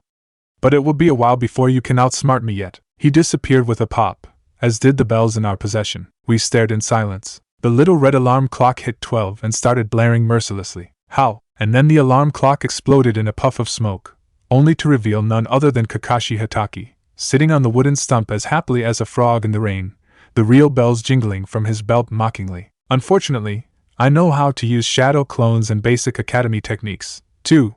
He was the alarm clock this entire time? Chapter 4, The Rusty Kanai. Genin are so cute, Kakashi thought from his stump. Seriously. He almost felt a little bad watching his new team's crestfallen faces. Almost. The plan had actually been a good one. And it might have worked, if he hadn't taken the extra step to cheat. Then again, if he hadn't suspected that Shikamaru might have been able to come up with a good plan, he wouldn't have bothered holding himself in a henge to look like an alarm clock for so long in the first place. Hey, he had to make it a challenge somehow, and since they had already figured out the whole no splitting up the teams once they've been formed rule on the first day, that threw his original setup out the window. Besides, losing to a batch of fresh genin from the academy was kind of embarrassing, wasn't it? Even if there were 3 of them coming at you at once. Plus, staying in one position for all those hours was not easy. Really, that was an amazing accomplishment in and of itself. Maybe these kids would be good for him. He was their sensei, after all. He had to always be one step ahead of them, at least until they finally reached an age where it was actually socially acceptable for them to surpass him. Though it was a bit embarrassing to admit, Kakashi had sort of slacked off after leaving ANBU, and it wasn't the physical aspect he was referring to. The kill-eat-sleep-train zombie cycle of his teens had not been healthy. It was the mental cycle as well. Though getting away with acting like a complete and utter jerkass was hard work, you could only exercise so much of your mind doing it. A genius, a mind reader, and the Jinchuriki of the nine-tailed fox. He wondered just exactly how much these kids would let him get away with. So I have good news and bad news, he said. Oh God, Ino muttered, sliding to the ground. Please kill me now. You don't even know what it is yet, Kakashi said, feigning hurt. Bad news first? Naruto tried. First, let me ask you, do you know what the point of this test was? Kakashi asked them. They stared at him blankly. To see if our skills were up to par? What sort of skills? Kakashi asked. Things. What sort of things? Stuff. Ah, crap, Hatake, he chided himself. They're learning. How about this? Why do you think I only had 2 bells, and threatened to send one of you back to the academy? He tried. Reasons? What sort of reasons? Things. And what sort of things? Stuff. Was this how other people normally felt, talking to him? Oh, well. You learn something new every day. Look, Just because I'm a Yamanaka doesn't mean I can read minds, Ino said, putting her hands on her hips. She paused. Well, I meant your mind. Daddy said you're messed up. Really? Was that what Yamanaka was telling his daughter? He needed to try harder then. He had been sure the man had called him totally and irreversibly insane at his last psych evaluation. It was an obvious bluff anyway, Shikamaru muttered. You're not allowed to split up the teams once they've been formed. You have to pass and fail us together. That's how things work. And even if you were allowed to split us up, the test would still be impossible alone. You're a Jonin. We're Genin. The only reason why you'd give us an impossible challenge is if you wanted us to figure something out. Wait, Naruto interrupted. So were we or were we not supposed to work together? Kakashi sighed, deciding that dancing around the topic was too much of a waste of time. Not that he had much else to do at the moment. Yes, Naruto. The whole purpose of the test was to see if you guys could work together. Fighting me, defeating me, getting the bells, whatever, that was just a ruse to drive a wedge between you guys. Naturally, since you saw through it before the test even started, it was exceptionally easy for you. The previous teams, on the other hand. Previous teams? Naruto asked. They'd been giving me teams for years now, and every year I give the same test, and every year up until now they've all failed. Because they put themselves before the team. But why? Shikamaru asked, baffled. Surely they realized that it was impossible for them to win in a one-on-one fight. I mean, no offense, Naruto, but even you realized that you couldn't beat him alone after some point, right? Naruto shrugged. Sure, I guess, Kakashi shrugged. Not everyone is as smart as you are, Shikamaru. Or maybe they knew, on the inside, but they still thought they had a chance anyway. But why would they do that when working together is so much easier? Because unlike you, they actually fell for my lies. They actually thought that one of them would have to go back to the academy, and so, they turned against their own teammates, instead of the more logical decision, that I, as a stranger and a Jonin, was a more dangerous opponent than their classmates of the same level. Kakashi shrugged. Plus, you know how they try to balance out the teams. Every year, I'm always the guy that gets the team with the Rookie of the Year and the dead last. So there's always that one guy who thinks that he's better than everyone else, therefore simply treats the other two as dead weight. I'm glad to see that you're an exception though, Shikamaru, but that was expected. Shikaku Nara was a wise man. He wouldn't have spoiled his precious little clan genius into thinking that he was God's gift to man. Oh, Kakashi rubbed his chin. Now that you mention it though, that could have happened this year. What are you talking about? Ino asked. Sasuke, probably, Shikamaru answered. You know how he treats Naruto. And the rest of us, actually. But never mind that. Ino looked at her teammate, and Kakashi saw a flash of guilt flickered across her face.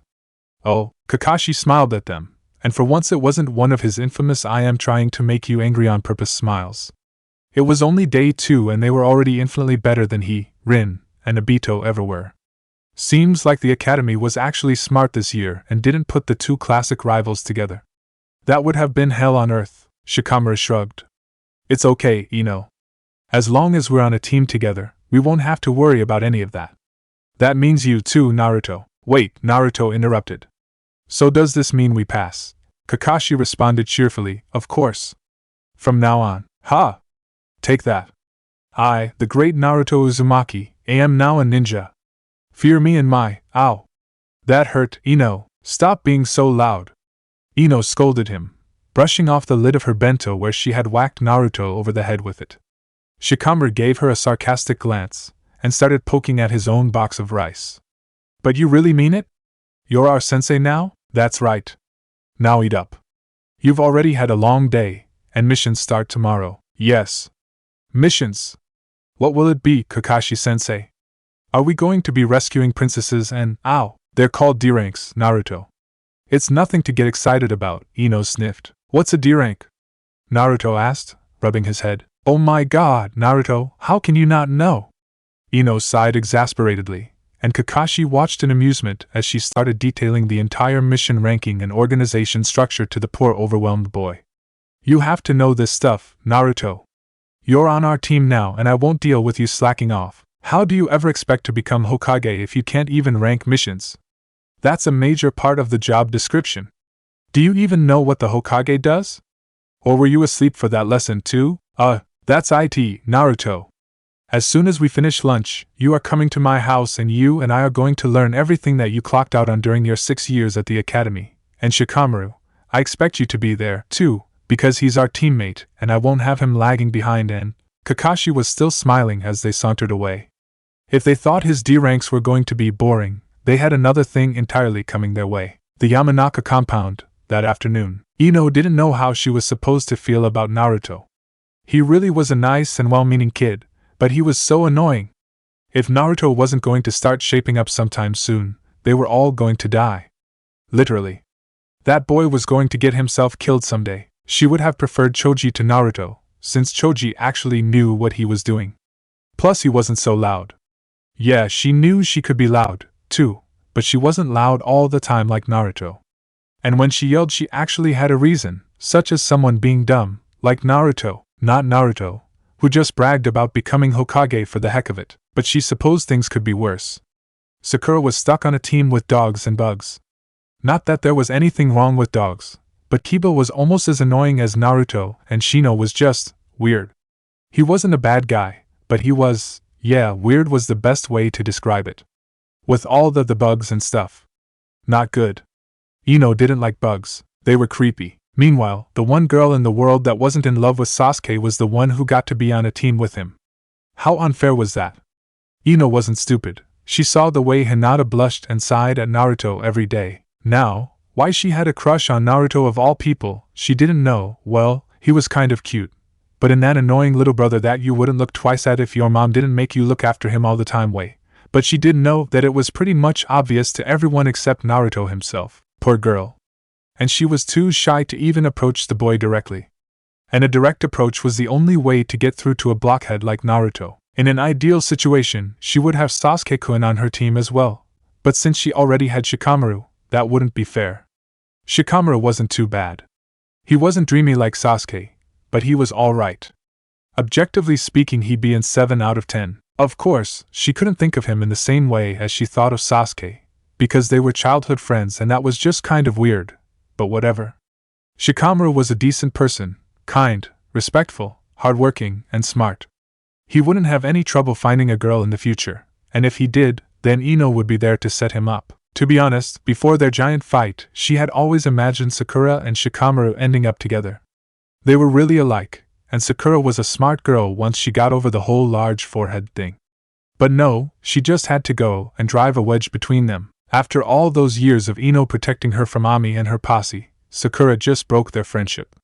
Over Sasuke. Ino had been willing to compromise and set her up with Shikamaru. But no.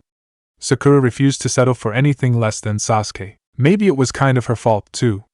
She didn't blame Sakura for wanting to get out under her shadow and find her own way. And she didn't blame Sakura for wanting what she thought to be the best guy to herself. She just wished that they didn't have to become enemies to do it. Maybe a few years down, when times had changed and they got a bit more mature, they'd be able to negotiate over this whole thing again. Dealing with boys was such hard work. Ino sighed as she pushed another practice book problem at Naruto. How he made it past first grade she didn't know. He still had trouble reading kanji and performing basic arithmetic, 2 things that were absolutely required in order to master more complicated jutsu theory later on. Glancing back at Naruto's paper, she realized that he had put as 3 times 4 as 18. You did it wrong! She yelled. 4 plus 4 is 8 plus 4 is 12. It's 12, not 18. 3 times 6 is 18. Okay. Naruto winced, hastily fixing his answer. You don't have to bite my head off. Sheesh, what are you, my mother? Ino was about to retort to that, when she remembered that Naruto didn't have a mother. Then she realized that everything she knew about reading and writing and math, her mother had taught her. Much of what she learned in the academy, she had already learned at home beforehand. The academy spent very little, if any, time on basic reading and writing. When you walked into that classroom, and they started jumping into all that theory and history, they expected you to know all that stuff on your own. And Naruto, of course, knew none of that, because no one had been there for him. No wonder he had so much trouble paying attention. He didn't understand any of the things they were throwing at him. Now she felt bad for yelling at him all the time. Yeah. That's right. I am your mother, she told him with finality. Now buckle down, mister. Because I won't have you dragging down our team just because you don't know that 3 times 4 is 12. Gaha. I'm sorry, Naruto wailed. On the other hand, if that was the only way to get him to concentrate on the important stuff, then she'd yell at him all she wanted. She was sure that if Naruto's mother, whoever she was, had been alive, she'd be yelling at him just as much, too. A bar in downtown Konoha, that night. There wasn't anything particularly special about this place, but it was one of the two favorite hangouts of the Jonin circle of Konoha anyway. Dubbed the Rusty Kunai in faded red paint, the man who ran it apparently was a veteran who had been disabled in the Third Secret War, and as such fellow shinobi and their friends often came by to pay their respects. Since today had been Genin testing day, it meant that the place was a bit more crowded than usual, as the younger Chunin and Jonin who hadn't been a part of the Third War dropped by as well to catch up on the latest gossip. Irika Yumino was one of them. The final team assignments weren't due until tomorrow, and he was dying to know if little Naruto had passed. Apparently the man he had unwittingly assigned the poor kid to was the most ruthless tester of all of them. He hoped that they were all right though. If what Genma had said was true, then maybe he had a slight advantage. Unless Kakashi Hatake had requested the boy for less than friendly reasons. But no. No self-respecting shinobi would stoop so low as to get petty revenge on a genin, even if he was the Kyuubi Jinchuriki, right? He tried not to think of Mizuki. Speaking of which, the man had entered the bar now, his tall shock of silver scarecrow puff clearly standing out against the rest of the dark-haired crowd. Hey, Kakashi! How was it? Asuma Sarutobi, the Sandame's son, he knew that, asked. Kakashi shrugged, and there was a collective disappointed groan from the mass of people. Oh, not again, Hatake? That makes this, what, the fifth team you failed? Irika's heart sunk. They passed, Kakashi corrected him, sliding onto a stool, and in the process, pushing Irika off of it. Slightly stunned at first, and then indignant, he stood up with a disgruntled huff and attempted to reclaim his seat, only to be stopped by another regular. This the first time you've been here, kid? 1. I have a name, and 2. What's it to you? Look, that guy's stolen my seat before, too. Don't bother. It's not going to work. Once he's planted his ass on something, he'll be superglued to it until he decides otherwise. Asuma snickered. Irika gaped. Kakashi ignored him. What sort of jerk was this guy? The wide-eyed Chunin glanced around the room, trying to find somewhere else to sit, only to realize that there were no empty seats.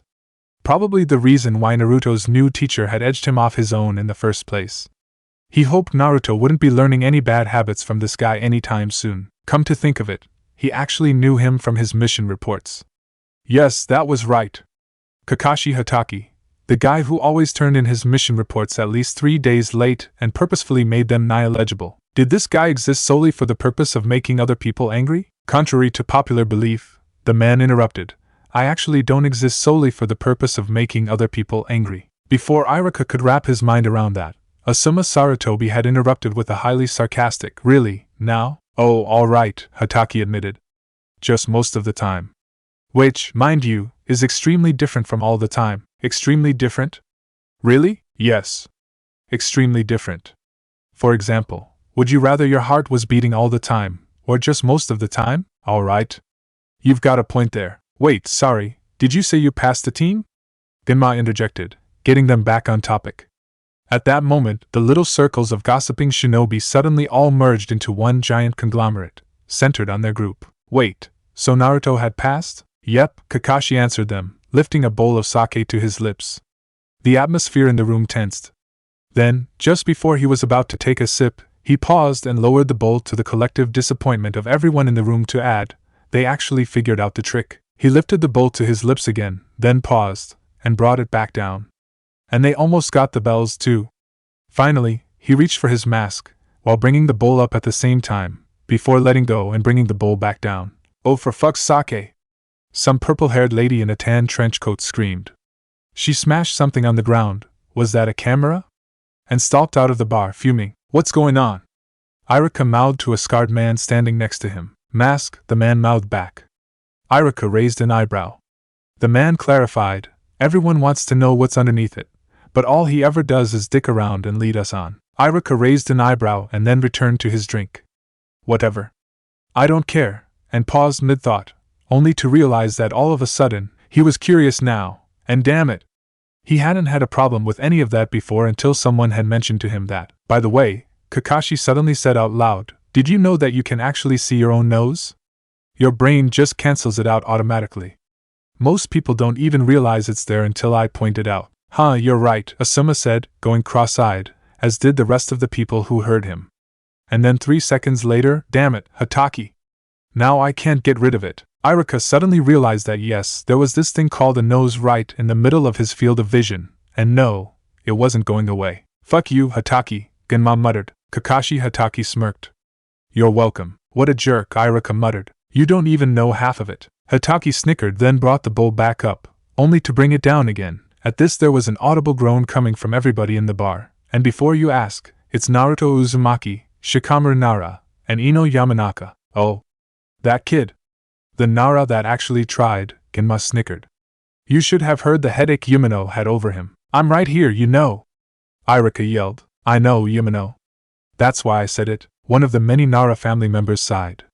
Still don't get why Uncle Shikaka chose Aunt Yoshino of all people. And now we see the result of their unholy union. So what did he do? Yeah, Hataki, what did he do? I'm more interested about the Uzumaki boy myself.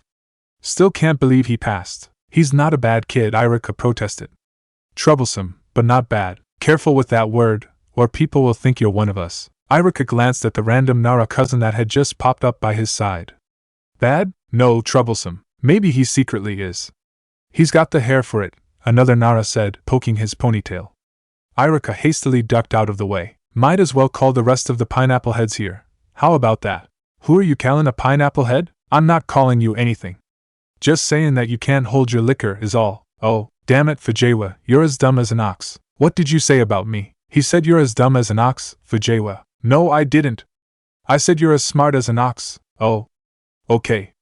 That's better. It seemed like quite a few patrons had already been here long enough to get just a bit tipsy.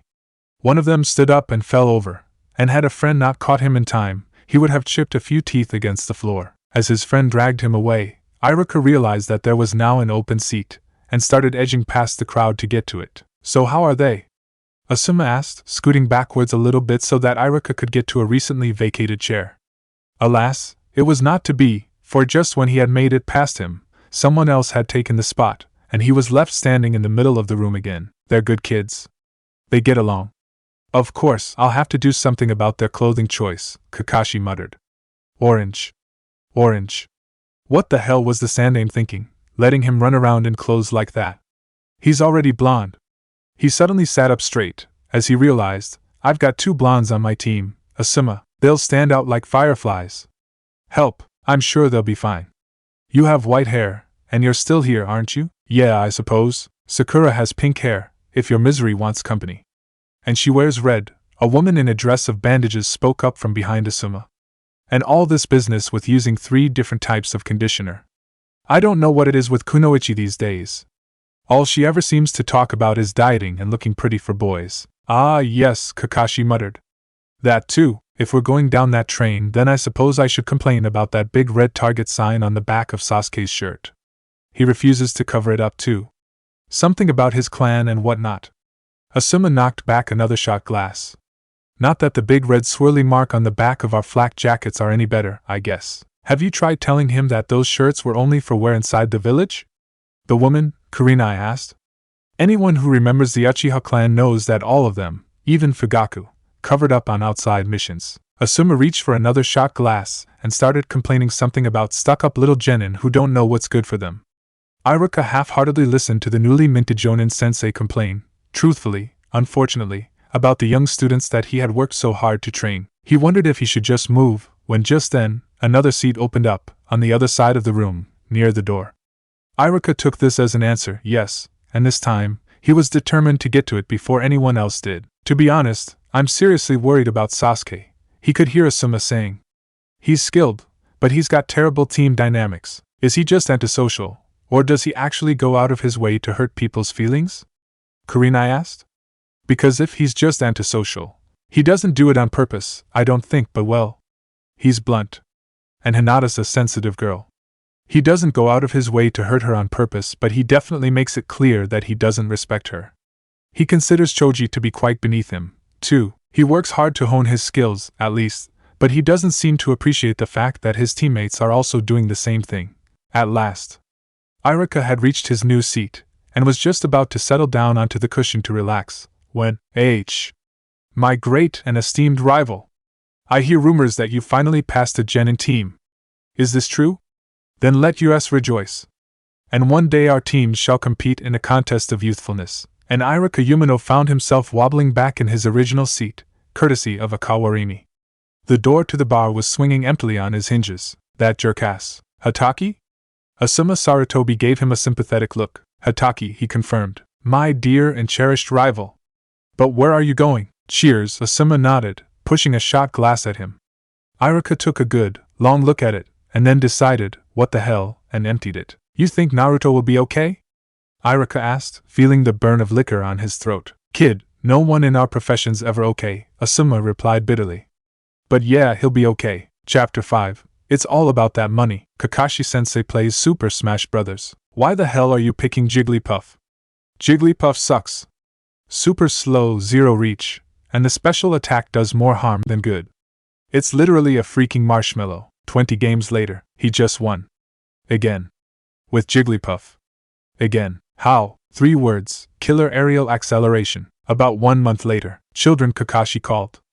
I have a new mission for you. What is it this time? Did you steal Tora and dump him in the middle of the forest of death? I mean, did Tora get lost in the forest of death again? Ino asked exasperatedly.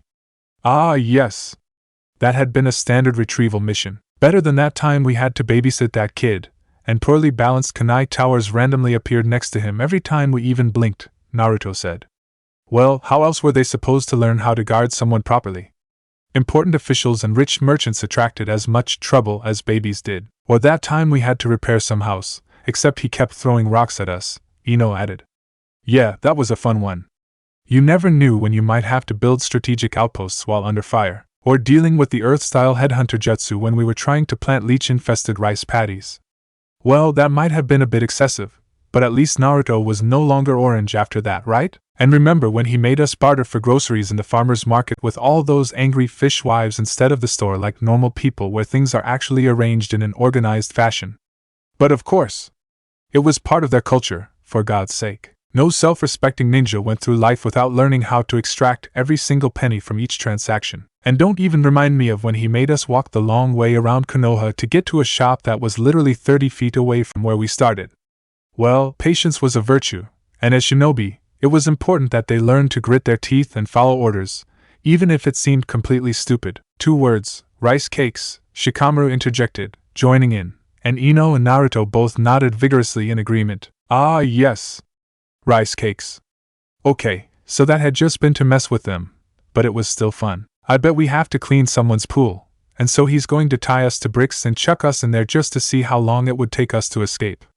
Yeah, he had just been planning that, actually. Wait, how'd they know? Now that's very hurtful, Kakashi interrupted them. I am offended that you would even suggest that I would do something like that to you. And after all the trouble I had gone through to procure a C rank for you. Oh, well, I guess I should just take this back. No, it's fine. Ino hastily amended. I don't know. Please, sensei? Naruto whined. Kakashi grinned evilly behind his mask. Normally, he would have trained his genin team, well, normally. Only, this was no longer a frontline combat team. Team 10 was now the frontline combat team. They were, instead, a capture and interrogation team. And all of Kakashi's experiences in capture and interrogation had been from ANBU, so naturally, this team received some rather special training. Nothing unreasonable, though. Honestly. All he did was expand their non-academy jutsu repertoires to something more than just a shadow clone, mind transfer, and shadow possession, and retrain Naruto in chakra control, and give Shikamaru another shogi opponent besides his dad, and cover Ino up with a little more armor. Honey, the only ugly girl is a dead one. Now put some pants on. The point was, everything he had done up until this point had been perfectly logical, except for maybe those times when he kidnapped the fire daimyo's wife's cat and threw it into a variety of terrains just to make them catch it.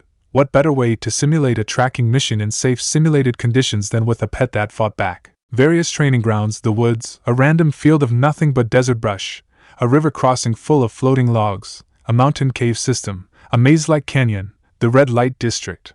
He had gotten a real kicker out of that last one. Especially when they brought him in just so he could explain to the Hokage that one day his students might have tracked a target into unfamiliar urban territory. After all, not all rogue shinobi hid out in the wild. Many of them had to venture back into human centers every once in a while to trade for supplies, after all. Now that was an excuse he was particularly proud of.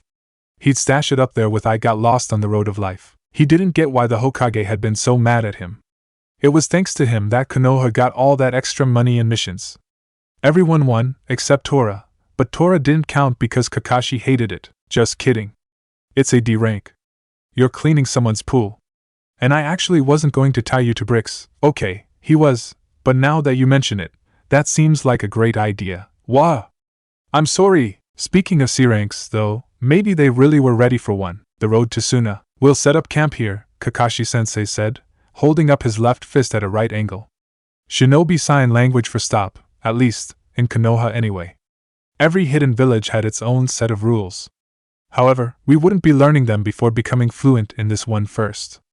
Ino, you catch dinner. You need to improve your field work skills. Naruto, you scout out the area. We'll give you a little tactical test when you come back. And Shikamaru, stay here and set up the tents. When you're done, start practicing the jutsu I taught you. I suggest you enjoy the forest while you can, he said, shooting a look at Ino. Tomorrow we're heading out into the desert towards Suna. Go. 1 month ago, Ino would have whined at being forced to venture out into the forest alone. Now she simply picked up her weapons pack without a single word and leaped off into the bushes silently. She still cared about her looks, but she never made mention of it when Kakashi-sensei was around. His method of dealing with her, every time she complained about her clothes or hair, had been to respond by dousing her with a water jutsu and then kicking up as much dust and dirt around her as he could while she flailed and screamed. It didn't matter if we were out in a training field or in the middle of Konoha. Accidents happened all the time, and compared to some of the other things he had made us do, getting Ino muddy was the least of our concerns. Naruto, I found, was naturally hard-headed and didn't know when to give up, while Ino, as always, enjoyed walking at the front and dragging people along. So while they whined and cried, they still managed to complete all the tasks that Kakashi-sensei set forth. The other alternative had been to train with Team Guy for the day instead, and we all learned what that meant the hard way the first time we tried. Kakashi-sensei seemed really fond of drilling lessons into us the hard way. Really, if I had been born with my father's work ethic instead of my mother's, I would not have survived the first week with these people. Make sure you cover your tracks well this time, I yelled after Ino. Yeah, I remember the last time I forgot well enough, thank you very much, I heard her snap back. Sheesh, the way you guys go on and on about it, you'd think that you didn't enjoy being attacked in the middle of the night and tied upside down to a tree while the rest of your belongings were strewn about, Kakashi-sensei said. Yes, I'm sure that's a very popular thing people do for fun, I replied sarcastically. I believe they call them scavenger hunts. It's fun. Little kids do it at birthday parties, Kakashi-sensei told me. They don't tie them upside down to trees though, I pointed out. Well, obviously we're ninja, so we have to make it a little harder, right? I chose not to answer that question. Arguing with crazy people was not very conducive to my mental health, and as far as I was concerned, Kakashi Hatake was one of those people who could literally drive you crazy without any effort whatsoever. Not that I'd leave his tutelage even if I could. There was no denying that he was just as brilliant as he was insane. Sometimes I wondered which one he was, brilliant or insane. Or perhaps both. Yes, funny how well those two things go together, Kakashi-sensei said out of the blue. What? Being brilliant and being insane. Two sides of the same coin, really. If the scheme succeeds, it's brilliant. If it fails, it's insane. The important thing is to make sure no one can tell if you've planned this all out, or if you're just making it up as you go along. He had seated himself on a thick tree branch, and was swinging his legs idly. I paused, still halfway through setting up the tent. For some reason, there had been a sack of raw sunflower seeds hidden in the tent bag. I would have attributed it to Ino, being from a family of florists, except that normal people just didn't store sunflower seeds in tent bags. I looked up at Kakashi-sensei, who gave me a completely innocent look back. Did I say that out loud? Did you say what out loud? Being brilliant and being insane. Still staring at the sunflower seeds, I shrugged and tossed them over to the roadside. What about it? Why did you suddenly give me a definition out of the blue? Did I ask for it? He turned his head to the side. No, so why did you suddenly give me a definition out of the blue? I wasn't aware that you needed a reason to suddenly give people a definition out of the blue. That was a regular conversation, and this is why I don't start arguments with him. Want to play a game of chess? No. 1. We don't have a board, and 2. You cheat. And 3. I doubted he even knew all the rules. The last, and only, time I tried, He had tried to get away with turning his rooks upside down while insisting that a deck of cards was necessary to play the game. In his words, since people in real life rarely followed the rules, it was incentive for him to do the same in board games. Which, I suppose, was true enough, but all the same, I didn't think it was possible to suddenly summon a rain of flaming rocks into the middle of a battlefield in real life. Then again, that sounded exactly like the sort of stupid thing he'd do for shits and giggles. 1. I do not cheat, and 2. Flaming rocks are the stupidest and most inefficient way ever to kill someone. I didn't say anything about flaming rocks. You were thinking it though. I frowned. How'd you know? So you really were thinking about flaming rocks? He grinned. I was just guessing, but thanks for confirming it, I groaned. 1 game, Shikamaru. And I promise not to cheat. We don't even have a board. We don't need a board to play, he said, smiling. Pawn t4, pawn t5. Didn't you want me to practice the new ninjutsu you taught me? I asked, shoving the last tent pole into place. It's called multitasking, Shikamaru. I know you can play games like this in your sleep, he said, flipping open his book. Knight to f3, knight to c6, I said, and started summoning rock pikes from the dirt. I was an earth type, which suited me well, since it was the best element to form shadows with. Ino, on the other hand, was a fire type, surprisingly, or maybe not, and Naruto was a wind type. Kakashi-sensei himself was a lightning type, although he could manipulate any other element except wind. We verbally sparred back and forth for a few more minutes, until Kakashi-sensei snapped his book shut and jumped down from his branch. Checkmate, I frowned. You cheated. Did not. Yes you did, I deadpanned, tracing our moves backwards. Your second-to-last move used a knight from f6. That wasn't a knight. That was my rook. Oh, did I? Well, too bad. You should have called me out on it the very moment I did it. He started walking around my earth pikes, kicking them to test their strength. They didn't break. I knew they would not. The first time he had taught me this technique a week ago, I could only compact the earth enough to create a crumbly mess. I had practiced it every day since then. I would have beaten you if you hadn't done that, I pointed out. I was 1 move away from checkmate. Well then, that's a very good reason for me not to fight fair, isn't it? He asked. Like I said, cheater. Shinobi, he corrected. I glared at him. He looked back at me pseudo-innocently, with his one visible eye. That only works if you're 5, I told him. Actually, I was born on a leap year, so technically I'm 6, he retorted. No you weren't. You were born on September 15th. September 15th on a leap year. That's not how it works. Oh, never mind. I know better than to get into an argument with you, sensei. That wasn't an argument.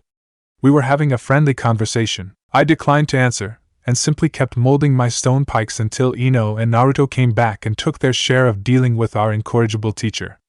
Rock was much more unyielding than shadows, but the principle was the same. Theoretically, with a bit more practice, I could be making walls and domes with the earth, too, from this very same set of hand seals. Of course, there were probably easier and more efficient methods available, just by memorizing a slightly different set of seals, but it was nice, knowing that I could. The trip to Suna lasted without much incident, other than Kakashi-sensei's regular behavior, which I think was erratic enough that the gods took pity on us and decided to leave the normal problems for later. For once, Kakashi-sensei didn't chide Ino on trying to keep what semblance of her magazine model behavior she had left. Though she had no time to apply makeup or brush her hair out in the field, she had thought ahead far enough to bring along sunscreen and face scarves for the rest of us. It didn't change the fact that the harsh climate of Suna was way different from Konoha's milder weather, but at least it made the transition easier. Our mission was simple on paper. We were to escort a merchant to Tanyu, the capital of Hai no Kuni, guard him for a week while he did his trading, and then escort him back.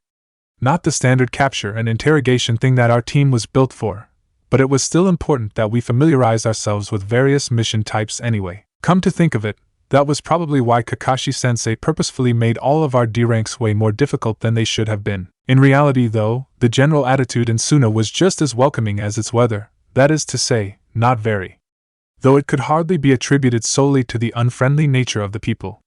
After all, since we had arrived at the gate, Kakashi-sensei had done nothing but cause trouble and expect us to clean it up. That had included flirting with the gate guard there in an attempt to get out of paying the entrance fee and almost succeeding until a man that was either her brother or boyfriend came back out and tried to kill him for it, only for the woman to slap him for being rude to a guest, and that had just erupted into a massive brawl. From the looks of things they were still cleaning up, and 1 or 2 people would be facing some demerits after that particular incident. Kakashi-sensei, on the other hand, had gotten away scot-free.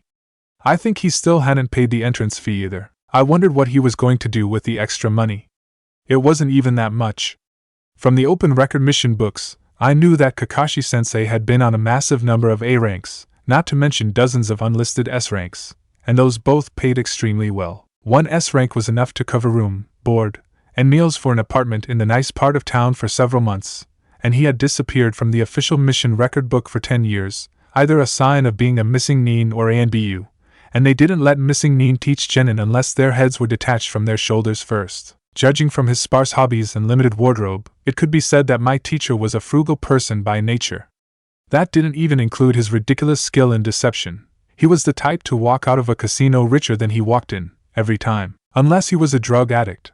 But no, not even drugs could explain, well, the blip in reality that was Kakashi Hatake. It could very well be that he was just completely barking mad, and like everything else, was just doing what he did to cause trouble for the sake of trouble. You know, Kakashi-sensei said loudly as we passed the tea shop, I really feel bad for girls who go out on dates with boys simply because they feel sorry for them. We followed his line of sight to the lone young couple in the shop, and sure enough, on closer inspection, the girl really looked like she didn't want to be there. And now that they had both heard Kakashi-sensei's statement, but so, I'm sorry. I didn't want to hurt your feelings. So you don't like me? Things just got very awkward. Sensei, that wasn't very nice, Ino snapped. Well, think about it this way. The girl wouldn't have said anything otherwise. The boy would go home thinking that she really liked him. Then he'd try asking her out again. And she'd just keep leading him on to be polite. And then he gets himself all pumped up over nothing. And when she says, sorry, I don't actually love you, then it's just a ton of chaos. Instead, I'm saving her the time and boredom, and him the massive resulting heartbreak. What's cruel about that? But, it's not polite, we're shinobi. We're never polite, unless it suits us, like flirting with girls half your age in front of their boyfriends? She asked drily. Ino, if she was half my age, she'd be your age +1, and that would make me a pedophile, which I am not, Kakashi-sensei replied. Naruto blurted out, but we're 12. Actually, in Jupiter years I'm only. But your hair is all white. Naruto protested. Am I really that wrinkly looking? Because that's just a mask. It really is. No, but your hair's white. Like, whiter than the old man Hokage. Even he has some brown hair left. How'd your hair get so white? I was born with white hair, Naruto. Oh, but that's neither here nor there. Here's our client. Hello, Gyoza-san. Gyoza-san was a portly old man with a thin walrus mustache and an array of gold rings on his fingers that looked fake. The Ryo in his money pouch, however, were not, and considering his fear and deference toward even Naruto, it seemed that he wouldn't be double-crossing us anytime soon. Most merchants did not. There was a 50-50 chance of getting caught when swindling civilians, and the punishment would be a fine or maybe jail time. Shinobi, on the other hand, were truthfully rumored to be less forgiving. By the time we got back to the front gate of Suna, Kakashi-sensei had caused no less than 4 additional arguments, 5 if you counted him accidentally dropping and spilling a bag of birdseed right in front of a flock of highly aggressive pigeons just so they'd fight over it, and we were almost glad to be out of that infernal place. Do you always do that? I asked him. I don't know what you're talking about. Causing arguments. For fun. I didn't do anything. They were the ones choosing to argue, not me. That only got him nasty looks from the new Chunin on duty. Evidently Mission Control had learned from the first time, because instead of the girl from before there were 2 large, burly, scarred, ultra-masculine, war-hardened veterans glaring down at all the passers-by. Of course, the fact that we were dealing with a pair of alpha males instead of a dreamy teenage girl didn't stop Kakashi-sensei, who simply pulled down his mask, while facing away from us, unfortunately, winked, and walked away, once again, without paying a single cent. How did you do that? Naruto asked, rubbing his own face. I'm special, Kakashi-sensei grinned. You couldn't have just forked over the coins? Ino asked. Kakashi-sensei clapped his hands together. Well, when you pay, see, they make a note of the date and your identity so that they know who paid when. And I don't like my name floating around for people to track down. Sensei, you do realize that you have a very distinctive appearance, and that if someone was really looking for you, they wouldn't bother with the Suna Traveler's Ledger. Ino tried. But they still wouldn't know the exact date. And now, either will they, Kakashi-sensei said, gesturing in the general direction of the Kazekage Dome. Which leads to my questions for you 3 now. Why? Why what, sensei? Naruto asked. Why do you think I didn't give out my name? Because we're shinobi from another village, and they might not like us? Ino suggested. But why wouldn't they? We are allies, aren't we? He said. Allies, Ino responded, making quotation marks in the air with her fingers. In politics, there are no permanent friendships, just permanent interests. You said so yourself. Quite right, Ino. But there's a deeper reason for this animosity. Currently, Suna dislikes us in particular, even more than IWA, which arguably caused them more damage than we did in the last war. Why? Ino gave him a dubious look. Kakashi-sensei glared at her. Your lack of faith in me is astounding. Besides, I meant Konoha in general, not just me. Money, I spoke up. I saw their rates at the front gate. Their services are way more expensive than ours are. That's why the Suna merchant, who should be hiring Sunanin, is instead willing to wait an extra day for a team from Konoha to come instead. We're stealing their jobs. Exactly, said Kakashi-sensei. It's not just this one merchant either. The daimyo of the Land of Wind is also outsourcing missions, of the top secret variety, to Konoha shinobi. Also, something important for you three to know, it's not just the cheaper rates.